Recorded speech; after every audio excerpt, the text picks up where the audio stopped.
Welcome to part number 18 whoa, of the Dubstep Shop Power Course. My name's Tom Cosm, and we have written all of our 16 bass lines. Let's have a listen through again.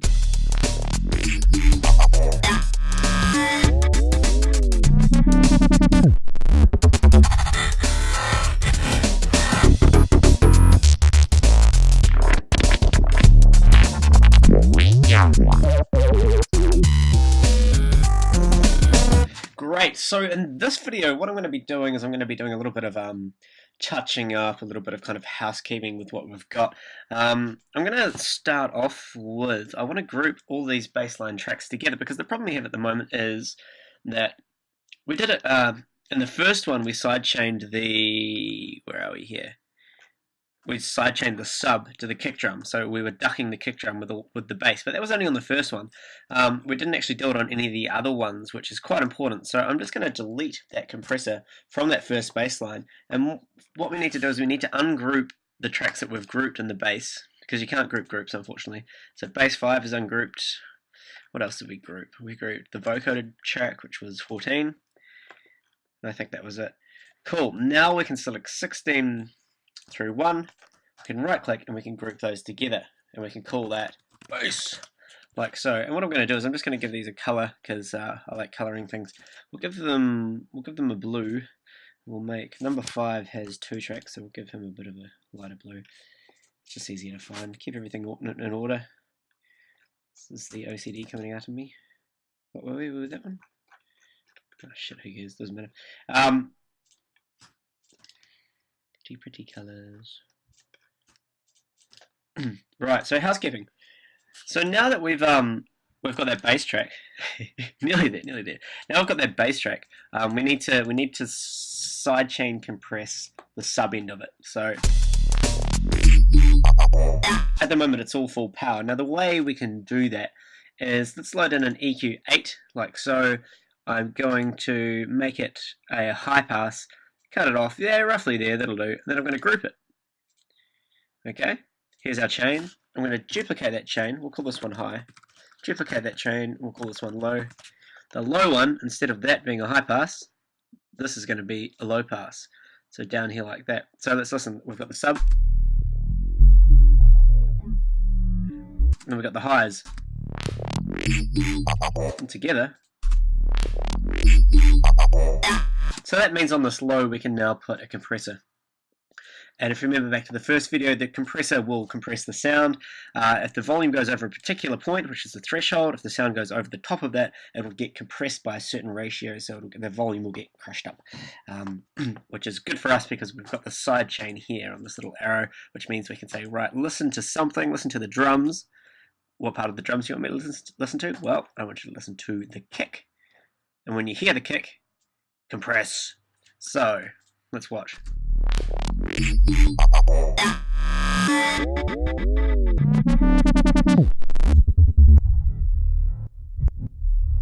So now when the kick plays,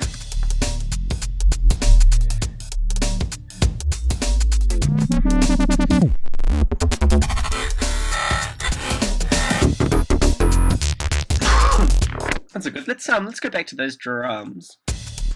Let's listen to that kick. It's pretty fat. I'm going to bring the volume up a little bit with the kick. There's one kick which is too loud. Where is it? Ah, this guy here. See how the velocity of... Oh shit, that's quite loud. The velocity of that kick is up. Let's bring it down. And I'm just going to make sure all the rest of them are the same. Might as well do it here as well. Don't know how we let that slip, but never mind. There it is again. That's the snare. Oh, we'll leave that. Must be in here as well. Kick. And kick. So that should be a bit better.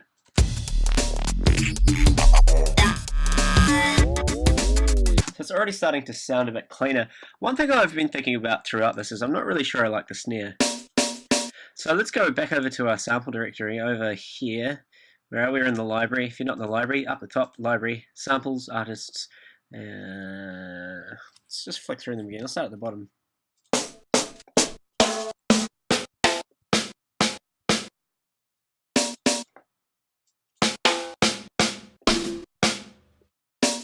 I might try that one. So I'm just going to drag it on top. Turn the volume of that up a bit. Well, that was the kick, sorry.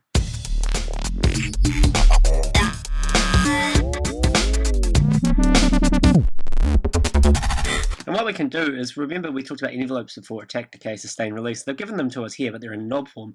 So if we bring the sustain right down, and we move play on with the decay, we can make that snare shorter. Let me just get it so I can play it.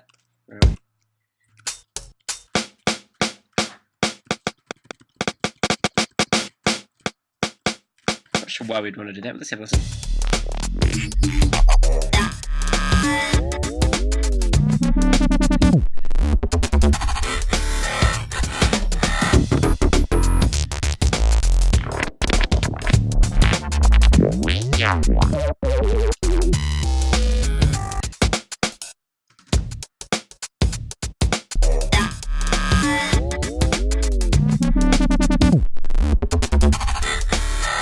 I'll even bring this up a bit louder. I'm going to do a cheap move here. I'm going to chuck a limiter over the top of it. A limiter it's basically a compressor, but what happens is when the volume of this gets too loud or gets over a particular point, it'll compress it, but we can also raise the gain and push it. So we can push it into the compressor, so we can make it louder and louder and bring all the quiet stuff louder and louder, and it'll just keep crunching it up and never actually peak. It's a bit sloppy, but it works.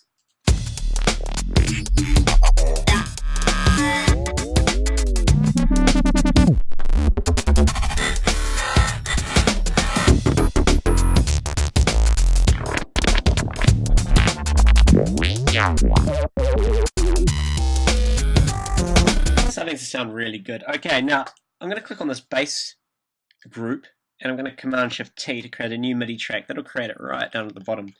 This is going to be our new one. We're going to call this Synth 1. I just want to put in some pretty standard kind of skanky chord in there because I reckon it'll really add to the tune. Let's make that red, orange.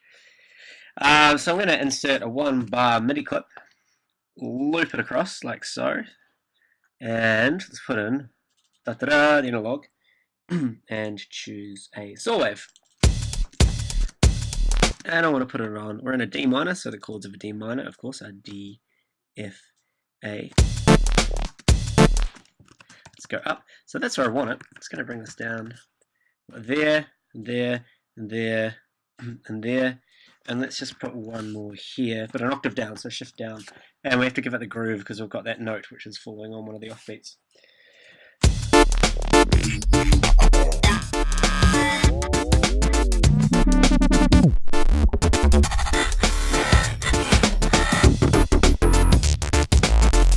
I'm going to make this shorter and put one after it. Let's give it a reverb, one of those nice little short ones that I like.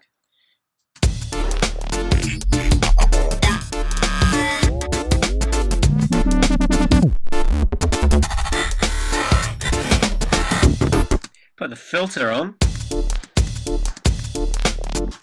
Let's give it some envelope.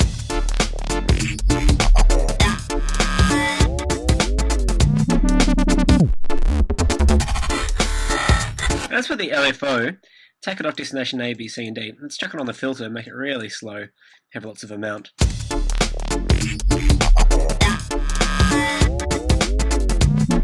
Oh, we have to turn this re-trigger off. I forgot about that. So we haven't come across this yet. This is the re-trigger.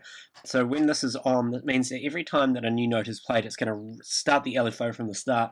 So this isn't actually going to move the frequency up and down very well, because every time it's going to start at the same position. If we turn off the R, the re-trigger,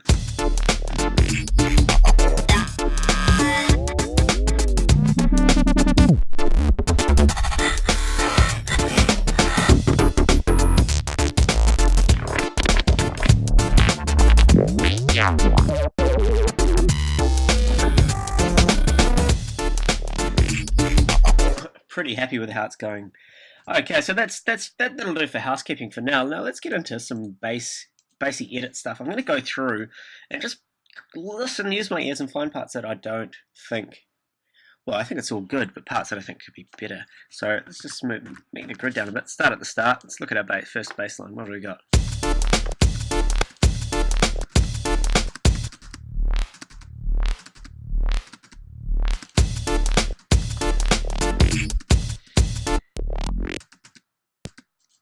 Okay, so I'm just thinking here. That sounds pretty good. This one doesn't seem to kind of come through, does it? So let's bring the volume up. Yep, and let's put another one of those limiters on it because it is going into the red, and we don't want that.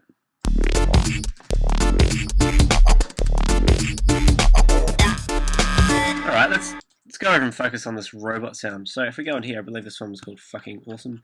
And what do we have? We had this knob, which kind of did the Let's change the notes for a start. Let's keep them all D.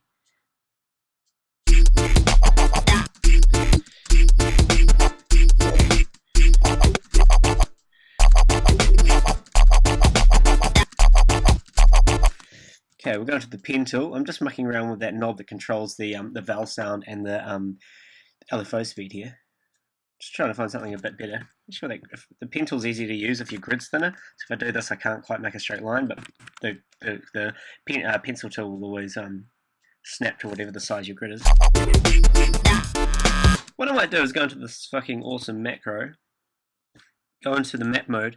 I'm going to change this from the minimum value from 16th to a 24th, and you'll have to change this 3/16 to 1/16 note. So now that should be a lot faster.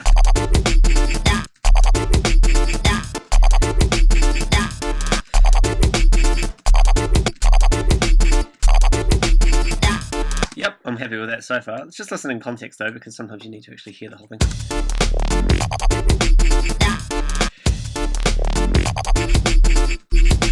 What have we got?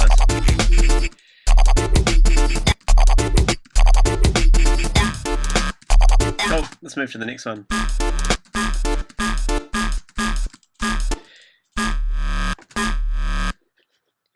So what do we got going on here? That dot could go away. How do you make you go away? There we go.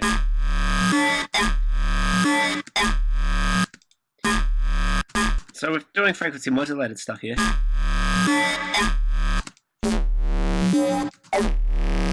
It's a little bit too distorted.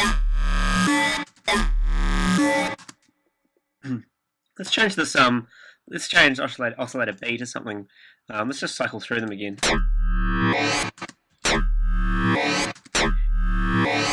And see how the coarse value goes up. The coarse value jumps up at where are we here? I don't think that's good. It's a bit too offensive, a bit too harsh. So bring that down a bit.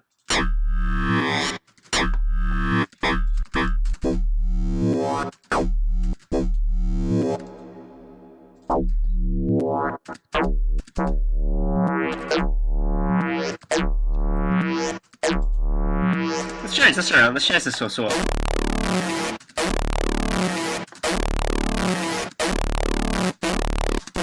I think we need a filter on there. So let's turn the filter on. Give it an envelope so it goes down. So bringing up this this peak amount up to the top, the initial, sorry, bringing the peak down.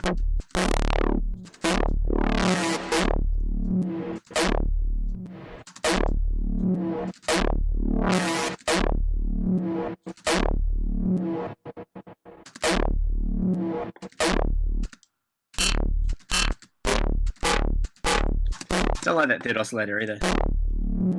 Maybe 4 courses even is too much for this. Let's bring the course down.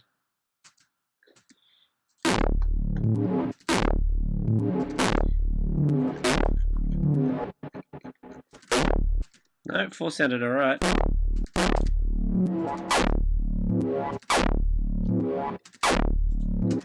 Let's just have it opening up then.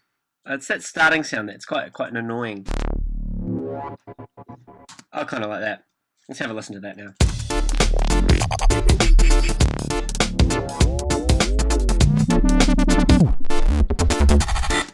That's cool. This is cool. Maybe we could chuck another little note in there. Da da da da. Make sure we add the groove to it.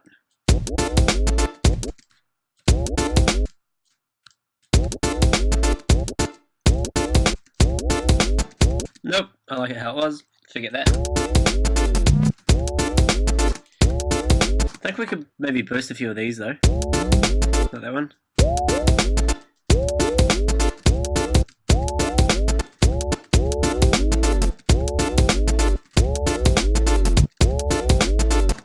We could probably deal with having another oscillator here, like something like or use one of these square 8s or something, bringing that in, most of the coarse values down.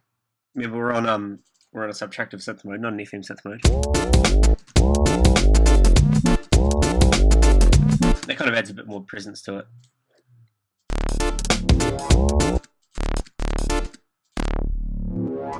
This doesn't have much bass, this bass 5. Okay, so let's fix that now. Let's we'll call this high. So remember, we're kind of splitting it into two groups. We need to put an EQ 8 after that high one to get rid of all the bass. And then we need to add something else down the bottom to give it sub, in this case an operator, which we'll name to sub.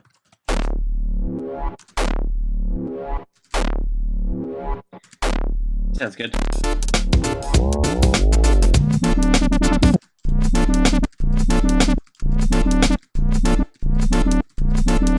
Don't need that spectrum. This one, what's happening here? So it is this LFO sync. So, and we've done clip modulation. You can tell because the little orange thing is not going the full way around, so the modulation will be inside the clip. Maybe slow this down a bit. Moving this one.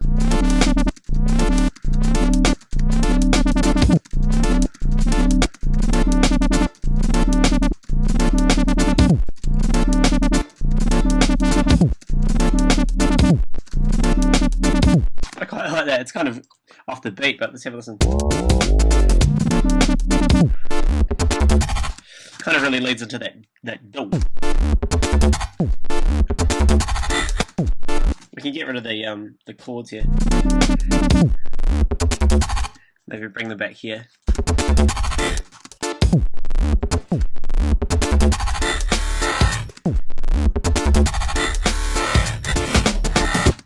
Now what I might do here, this one's really in your face. I might add a compressor after it, like we were doing with the bass. Let's sidechain it, but let's not sidechain it from the kick. Let's go from the drums. Let's take it from the snare.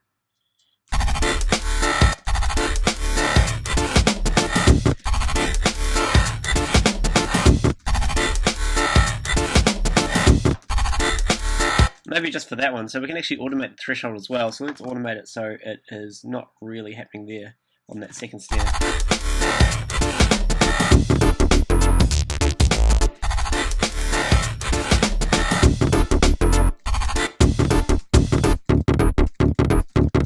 Let's have a listen to the sound we've got here.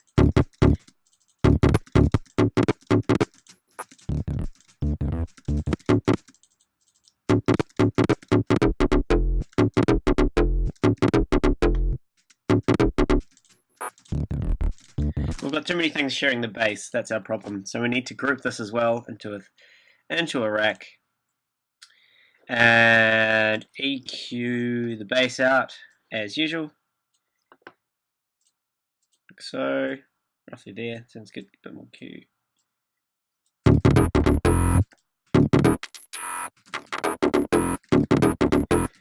That means we can go and put a fat sub in there. You may be thinking, wow, you're using lots of synths. Doesn't matter. If something's not playing in Ableton Live, it will not use up CPU. If something does not have an audio signal or it's not processing anything, it pretty much gets turned off. So you can have quite a lot of stuff. Okay, sub. Do that little track pitch envelope, short decay, high peak.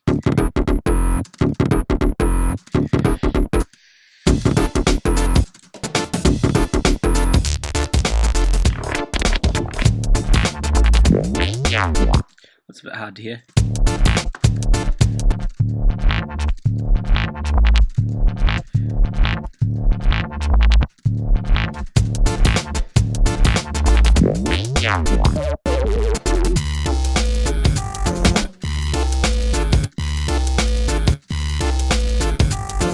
Making these notes shorter so they're more defined.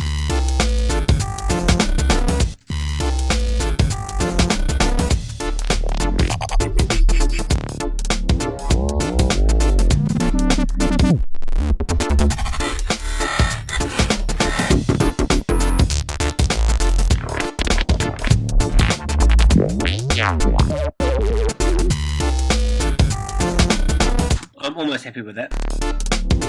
I'm not happy with that sound. What do we call that one?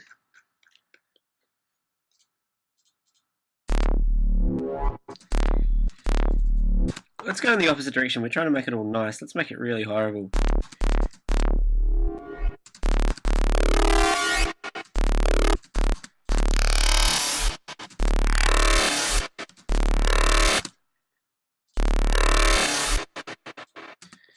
Let's try a sine 4-bit for the actual initial sound.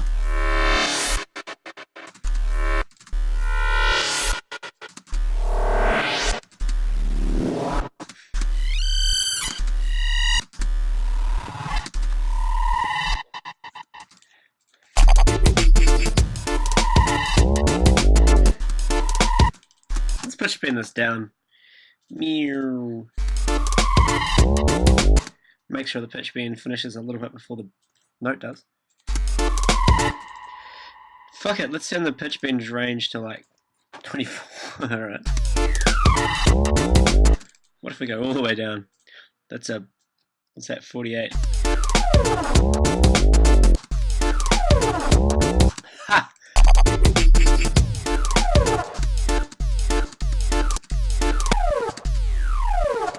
Need something else important at the start there, so let's add another operator at the bottom here. We'll call this start.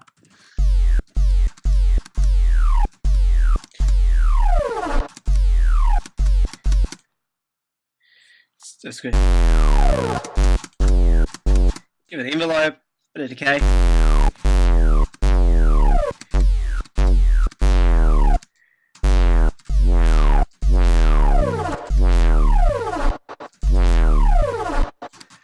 Oh, I'm going to have to get rid of the bass in that one, of course. Let's add an EQ8 again, take the first pole, turn it into a high pass. Spread it.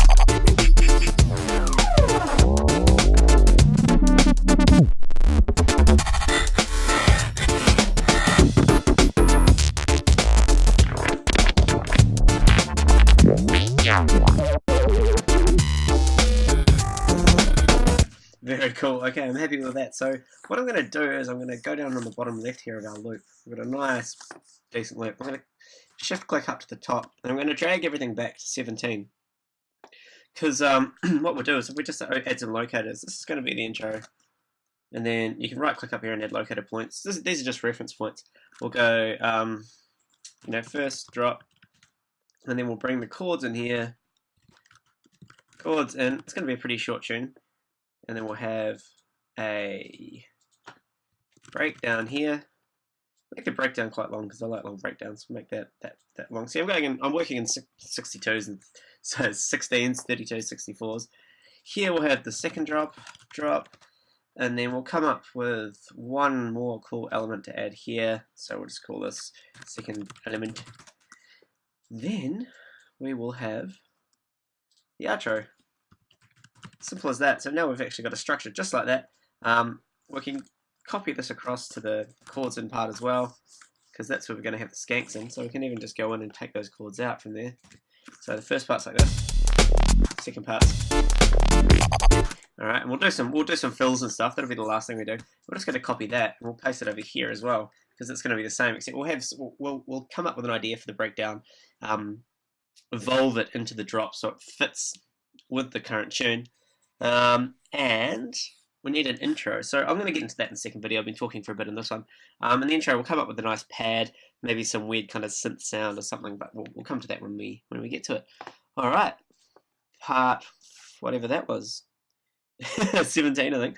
Cool. Stay tuned. Hang in there. TomCosm.com.